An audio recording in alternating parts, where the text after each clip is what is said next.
Hello everybody. Today I am going to start a new chapter, estimation of motor power rating. In this chapter, we will discuss different issues in modeling of machine. Thermal modeling of the machine we will discuss. To reduce the complexity of the system, we will assume some parameters. Estimation of motor ratings. Here, first of all, I want to discuss that why this estimation of motor rating is so important. When we are going to develop a drive system to run a load, our main motive behind it is that our drive system must be efficient and economical. Now, we have to run a load. Now, to run that load, what will be the optimized size of the motor? We have to decide. Then we have to find the different insulating materials for that motor. To find that, we have to model this complete motor system. Thermal modeling of the motor is to be done. Key issues associated with estimation. First of all, we know that when our most popular motors, induction and synchronous motors, operate at a power less than its rating, then the input power factor becomes very low. Because of that, current drawn from the source consists of lots of harmonics. Efficiency of the system reduces. Complete behavior of the system is changed, or the system becomes costlier. Filtering requirement will increase. So those issues are there. So our induction motor and synchronous motor must operate close to its rating.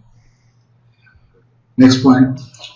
Whenever a motor operates, heat is produced due to losses inside the machine.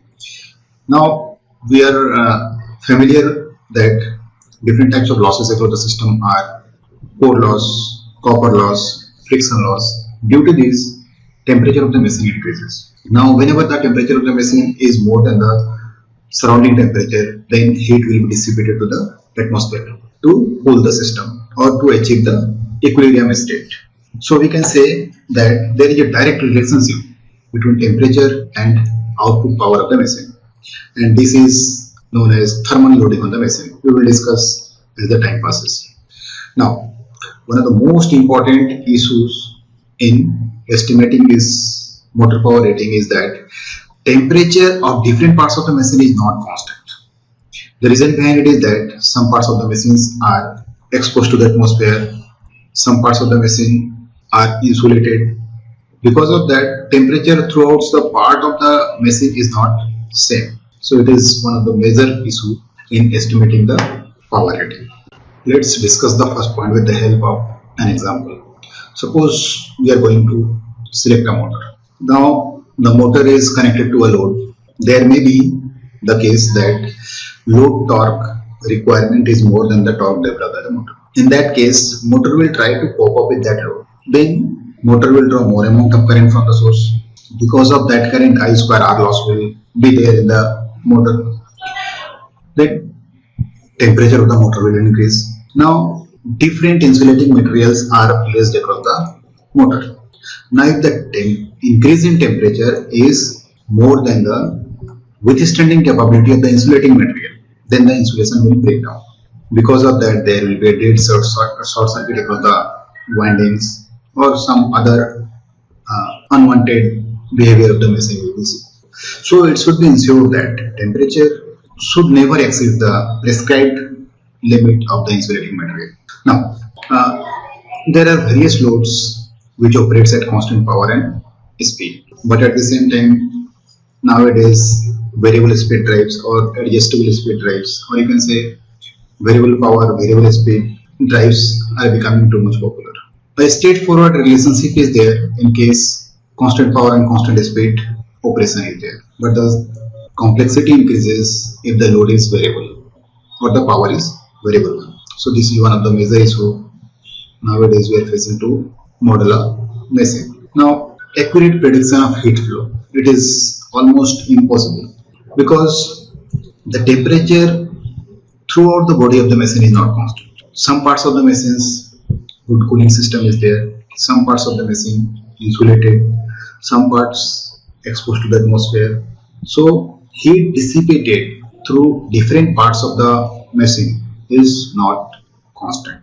Because of that, it becomes very tough to model that machine. So that point is here. An accurate prediction of equivalent temperature rise inside an electrical motor is very difficult due to complex geometrical shapes and use of heterogeneous materials. Here what we will do, we will use approximation method. We will assume that complete motor is a homogeneous system. Same temperature is there across different parts of the machine. Then we will model that one. In later classes we will see. In electrical system, insulating materials played a very important role. It is required to isolate two current carrying paths, or from dead short circuit you want to avoid. In between the path we have to keep insulator. Now different insulating materials have different temperature withstanding capability.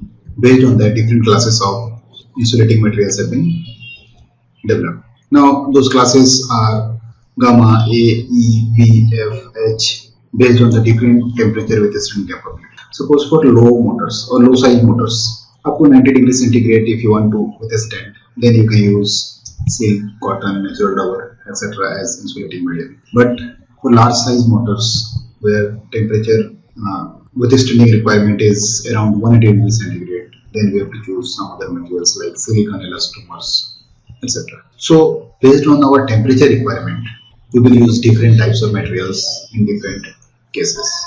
From next class, I will start thermal modeling of machines. In that class, we will assume some parameters to reduce the complexity of the system.